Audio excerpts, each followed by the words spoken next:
My dear baby, good morning. ఎక్కడున్నావు? Good morning darling. ఈ విషయం చెప్పడానికే కాల్ చేశాను. ఇవాళ నేను రాలేనే. ఏంటి రావా? దానికేంటి అర్థం? అంటే రావాలనుకున్నాను, కాకపోతే ఆఫీస్లో చాలా పనులున్నాయి. బాస్ ఏమో 2 రోజులు ఇక్కడే ఉండి పనిచేయమని చెప్పేశారు.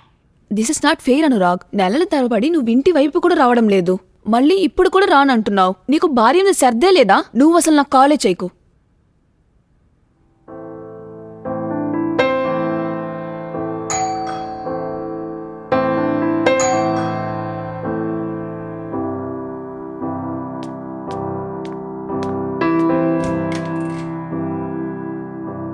అనురాగ్, నువ్వా? రాననే కదా చెప్పావు, ఇప్పుడెలా వచ్చావు? డార్లింగ్, నీకు సర్ప్రైజ్ ఇచ్చానే. ఇదిగో నీ ఫేస్ మీద ఈ ఆనందం చూడ్డానికి. అలాగా? Naughty boy. సరే, లోపలికి రానిస్తావా, ఇక్కడే నిలబెడతావా? ఇది నీ ఇల్లే అనురాగ్, రా. అఫ్ కోర్స్, ఇది నా ఇల్లే.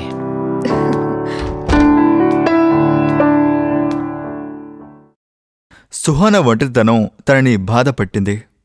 కాని అనురాగ్ వయసులో ఉన్న అందమైన వారిని వదిలేసి డబ్బులు సంపాదించే రేసులో పరిగెట్టాడు.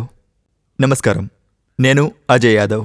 క్రైమ్ సిరీస్లోని ఈ కొత్త ఎపిసోడ్కి మీ అందరినీ ఆహ్వానిస్తున్నాను.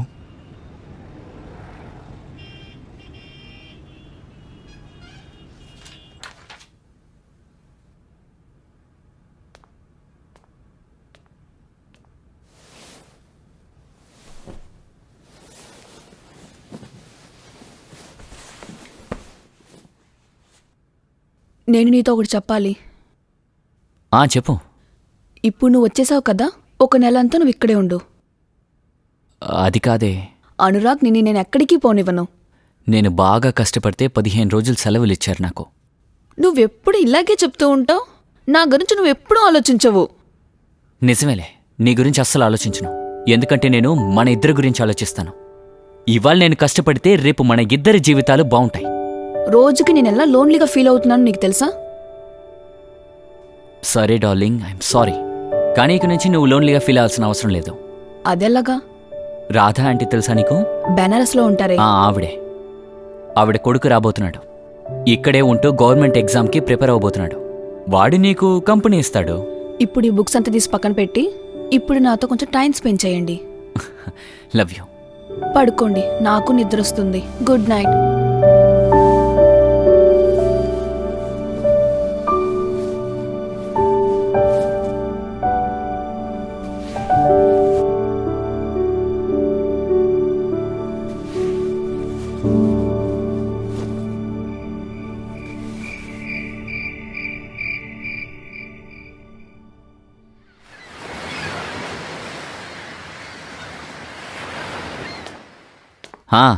కూర్చో. చాలా బాగుందన్నయ్య, ఇల్లు చాలా చాలా బాగుంది. ఇవన్నీ మీ వదించేసిన పనేరా? ఇంకేంటి, అందరూ బాగున్నారా? అందరం బాగున్నాం. అవును, వదినెక్కడా? కిచెన్లో ఉంది, అదిగో వచ్చేసింది. ఇదిగోండి నీళ్ళు. నమస్కారం వదిన. నమస్కారం. ఇంకేంటి విషయాలు? అంతా మామూలే వదిన. రా కూర్చో. ఇంకా అత్తయ్య ఎలా ఉన్నారు?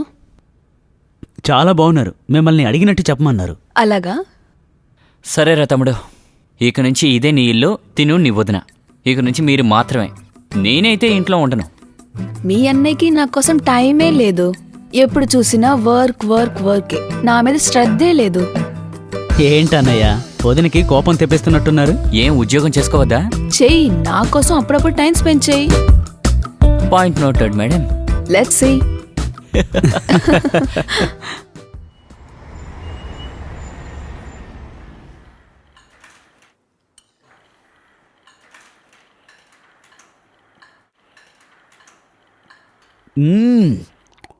అనుయా, మీరు నిజంగా చాలా లక్కీ. ఎందుకురా? మీకు బాగా వంట చేసి పెట్టే భార్య దొరికిందన్నయ్యా. అది నిజమే.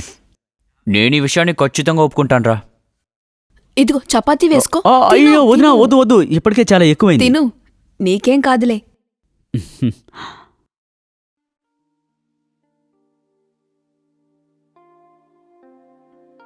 సుహానా, ఈరోజు రాత్రి ఈ ఫ్లైట్లో నేను ఢిల్లీకి వెళ్ళాలి.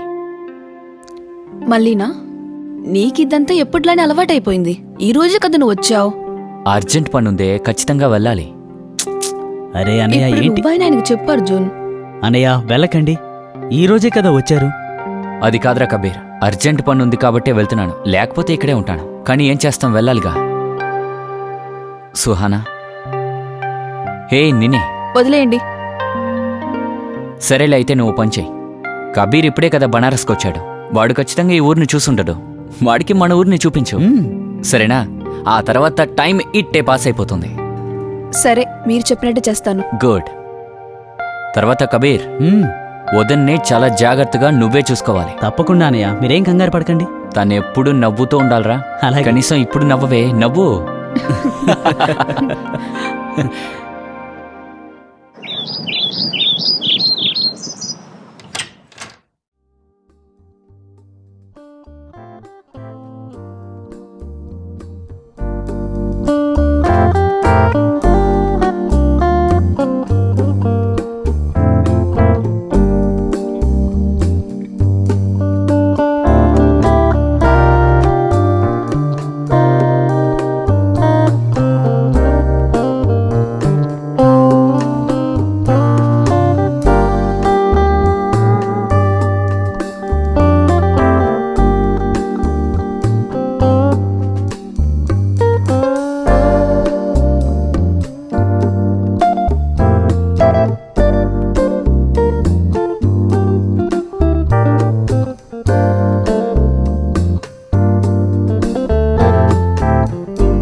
యాక్చువల్గా కబీర్ సుహానా జీవితంలోకి ఒక ఫ్రెండ్ లాగా ఎంటర్ అయ్యాడు.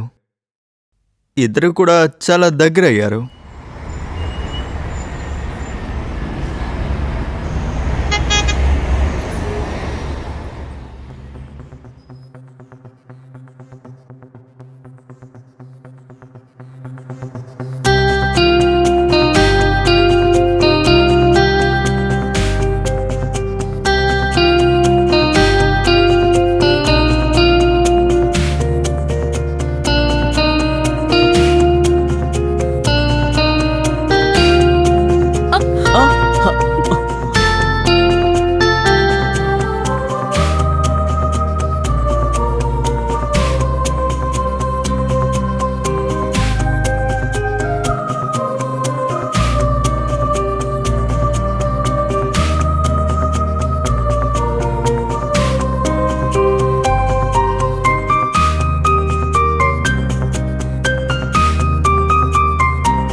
సారీ. ఇట్స్ ఓకే, తీసుకో కాఫీ.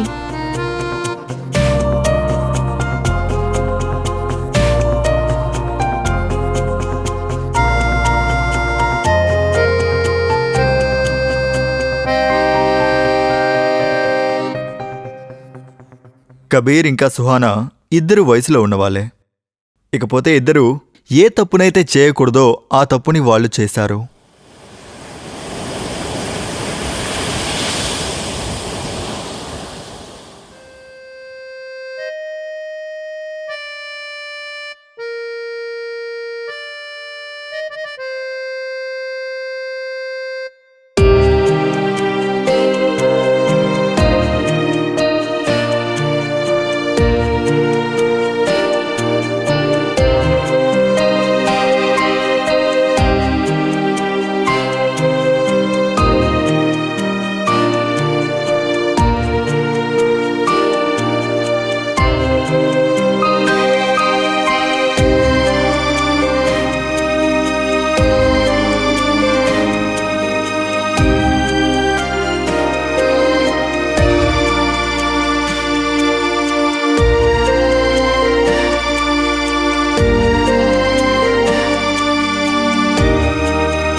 కొన్ని నెలల తర్వాత సుహానా కబీర్కి ఒక విషయాన్ని చెప్పడానికి టెర్రస్ మీదకి తీసుకువెళ్ళింది. ఆ తర్వాత ఏం జరిగిందో చూద్దాం పదండి. నన్ను ఇక్కడికెందుకు పిలిచినట్టు? నేను నీతో ఒక ముఖ్యమైన విషయం మాట్లాడాలి. చెప్పు. I think I'm pregnant. దానికేంటి ఇప్పుడు? పెళ్ళైన వాళ్ళు ప్రెగ్నెంట్ అవుతూనే ఉంటారు, అది నార్మలే. ఇది నార్మల్ కాదు. ఐ థింక్ ఇది మన బిడ్డ. ఇది మన బిడ్డే. ఏ ఆగాగు ఒక్క నిమిషం. నువ్వేమంటున్నావు? ఆ బిడ్డ మన ఇద్దరి బిడ్డ అనా? అవును, ఇది మన బిడ్డే. షట్. సరే ఓకే, మనం ఒక పని చేద్దాం. రేపు ఒక క్లినిక్ తీసుకువెళ్తాను, అక్కడ అబార్షన్ చేయించుకో, సరేనా? నీకేమైనా బుద్ధి పోయిందా ఏంటి? నువ్వు మన బిడ్డని చంపాలనుకుంటున్నావా? అసలు నువ్వెలా ఇలా అది తప్ప మాట్లాడగలుగుతున్నావు? మనకి ఇంకేం దారుందని? అనురాగ్ తెలిసిందంటే మన ఇద్దరిని చంపేస్తాడు, అలాగే మన బిడ్డని కూడా.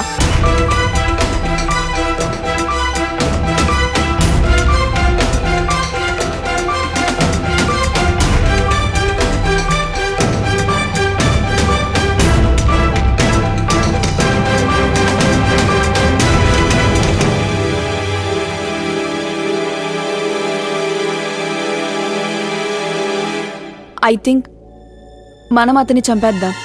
ఏంటి? అవును. నీకేమైనా పిచ్చి పట్టిందా? ఇంకేం చేయగలం? మన బిడ్డ కోసం అతన్ని చంపాల్సిందే. అదే సరే.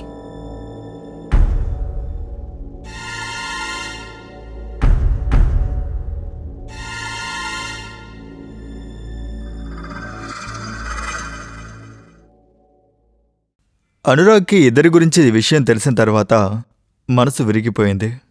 ఒకరోజు రాత్రి ఎవ్వరూ ఊహించినటువంటి ఒక విషయం జరిగింది.